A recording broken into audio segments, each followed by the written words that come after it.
నేను ఈరోజు విజయవాడ అమ్మవారి దర్శనానికి వెళ్ళాను. ఈసారి ఒక్కడనే వెళ్ళా, మా వాళ్ళు ఎవరు రాలేదు. ఇంకా టెంపుల్ అయితే బాగా డెకరేషన్ చేశారు. కొండ కింద నుంచి క్యూ లైన్స్ పెట్టారు.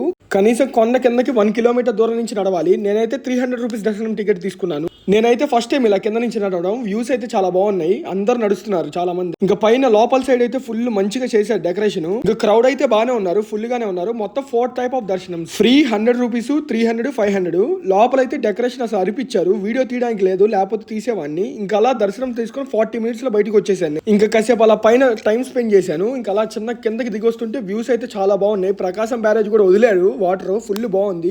ఇంకా అలా కిందకి రాగానే లెఫ్ట్ సైడ్ అన్నప్రసాదం అని ఉంది. సరే అని వెళ్ళాను. ఫుడ్ అయితే అసలు చాలా బాగుంది. మీరు ఎవరైనా ట్రై చేయాలనుకుంటే ఖచ్చితంగా ట్రై చేయండి, అంత బాగుంది సార్. ఇంకా అలా ఫుడ్ తినేసి బయటకు వచ్చేసి, మీరు ఎవరైనా వెళ్ళాలనుకుంటే వెళ్తే ఎర్లీ మార్నింగ్ వెళ్ళాలి, లేదా 11 తర్వాత వెళ్ళండి. అప్పుడే కొంచెం తొందరగా అవడానికి ఛాన్సెస్ ఉన్నాయి. ఇంకా అలా దర్శనం అయిపోయాక చిన్నగా ప్రసాదం తీసుకొని గుంటూరుకి స్టార్ట్ అయిపోయాను.